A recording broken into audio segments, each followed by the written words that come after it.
Kakasi Students Union Nong Port Circle, kalalej ben Pdiang Sngewbha bat ben Pynkup Burom mi kisamla ki balalej ben Sngewbha. Hakabala long haki tarik laipau unai lur hadu artrik urisau azar arpuar. Kum kaseng kala penpau ya ke jingkermen ka bakrau hakaba kisamla kila nangkiu hakiliang baro kamtam hakiliang jongka sports bat hakaba kila la ru bandej Sngewbha wat shedut national level. Kaseng kala ai kublai kerpang ru yu samla Daniel Damlong ya ke jingjob ke jong u haka All India Mixed Martial Arts National Championship azar arpuar. Kabala long ha Hyderabad haka top light heavyweight. Kaseng ka ai kublai ru yu coach jong kani kekenhun ubak Koras Marwen hakaba barok ki kena ki balalej ben Sngewbha haka ni kalempung ki ki bala syak pentebit yala de haka ground kaseng kala ai kublai ru yu coach jong kani kekenhun ubak Koras Marwen hakaba barok ki kena ki balalej ben Sngewbha haka ni kalempung ki ki bala syak pentebit yala de haka ground and pound MMA gym Nongpo.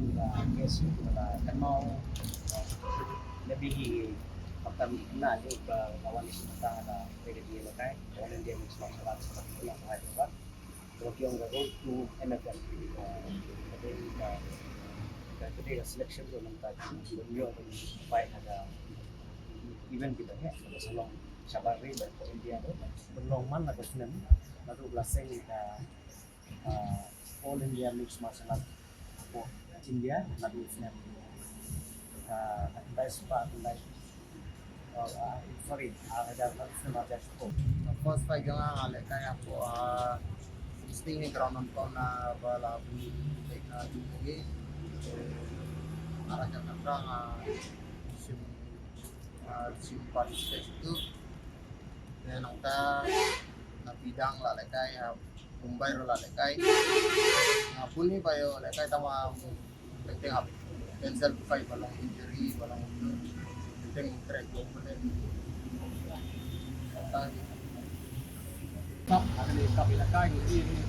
post kepor yang minggu saat kena negeri boy kita ikut baralong 2 menit hia po India mentah orang mana kepor berkilat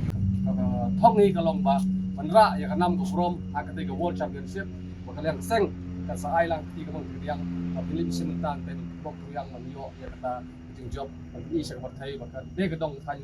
dari kasi jungi jon bon kahai samla jon ya kasap ang tago pero bakaliang ke issue ko ai sim na kepor ya kersan na kepor kan nang kat ti angin kitin